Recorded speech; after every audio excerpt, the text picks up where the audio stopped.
Welcome back to WagerTalk.com. I'm joined by Scott Spreitzer. We're going to take a look at Cincinnati at San Francisco. And guys, Cincinnati, Andy Dalton's out for the rest of the regular season.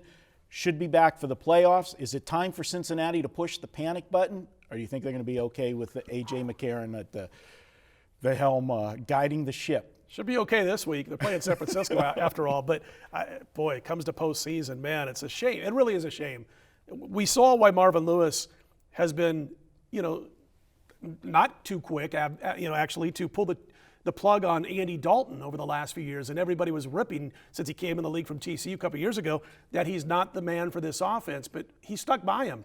And we saw why this year, because they put guys like Tyler Eifert around him, and they've got great wide receivers. Green obviously being one, plays off well off of what's going on over the middle and can stretch the defenses. And now we don't get to see the guy for the rest of the regular season, possibly when it comes to the playoff season. That's scary. I'll tell you what real quickly, Marco. Last week I went against Cincy. It had everything to do with what Pittsburgh's been doing on offense. Big Ben, 1,500-plus yards, 10 touchdowns in the previous four games going into that one. That's a scary offense right now. And if you don't slow D'Angelo Williams down enough, then it opens up the passing game even more. And you're talking about probably the best offense in the NFL right now. But here's the problem. San Francisco has none of the above. No, absolutely not. And the one thing going in, and we always talk about that first week of an injury, Scott, it seems like there's always that knee-jerk reaction from the public. And the books know that because they're going to overreact to an injury to a star player. And I think they over-adjust the line because they know where the public's coming and they're going to get ahead of it. The look-ahead line before last week's games were played was Cincinnati 7. This thing comes out at 4 and I think moves to 4.5. So we're saying 2.5, 3 points for Andy Dalton.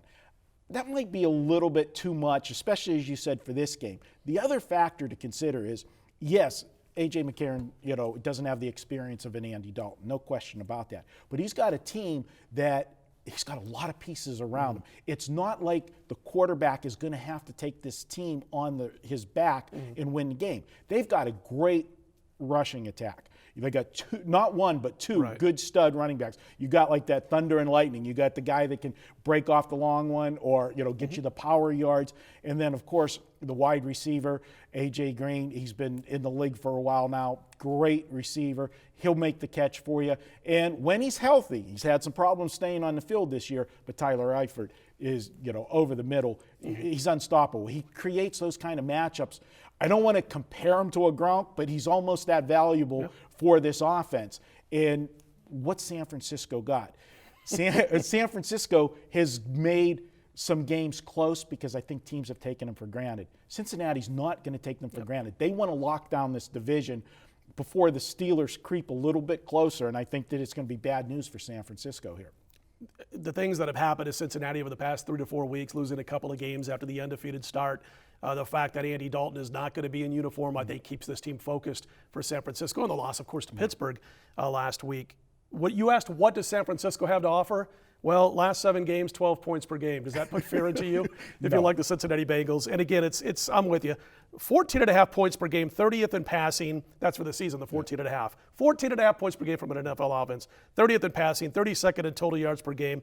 And the defense is 27th against the pass, 31st against the run. If Cincy's focused. And keep an eye on Tyler Eifert, by the way, questionable as we cut these videos. When a team tries to overcompensate for the middle, that's when Green is big. When they try to overcompensate for Green, that's when Tyler Eifert and the tight ends and Giovanni Bernard catching passes out of the backfield will be big. That is such a big weapon, having him come out of the backfield. And when he gets into the open field, he makes people miss, and he's got that blazing speed to take it to the house.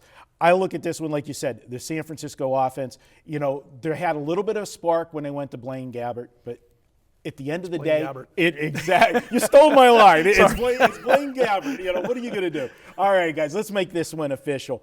Cincinnati, they got a lot of pressure on them. The Pittsburgh Steelers are trying to close the gap. It doesn't look good for the Steelers right now. Right now, Pittsburgh, if the playoffs ended today, unfortunately, one of the hottest teams in the NFL wouldn't be in the playoffs. And you can make sure nobody wants to face them coming into the playoffs. And if Cincinnati wants to nail down the division, this is the place to do it. Get the win here in San Francisco against the team you can dominate. You're not going to need the quarterback to carry the load. And let's face it, He has run a pro-style offense. He came from Alabama. He knows what he's doing, and he'll have an entire week to practice with the first unit. And Marvin Lewis is going to create a game plan that's going to set him up for success. They're not going to put too much on him, and I think against the 49ers, you don't need a lot. I'll go ahead and take the benefit of the number here. I think it's too much of an adjustment. I'll lay the 4.5. I like this all the way up to 6. Anything under the touchdown, we're good with this against San Francisco. Take Cincinnati as my video best bet. And guys, I do have a 5% NFL massacre coming this Sunday. We look to bounce back. I did lose my 5% play last week on Chicago, but we're looking to bounce back this week, 30-17 lifetime with those 5% plays.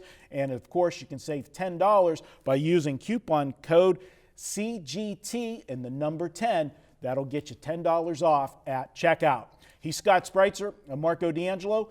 Stay tuned for other videos. Go to our website. We've got a whole library of videos, not only for this week, but we've got a lot of handicapping tips and guys around town that help give you some tips and some advice. Check it out, WagerTalk.com.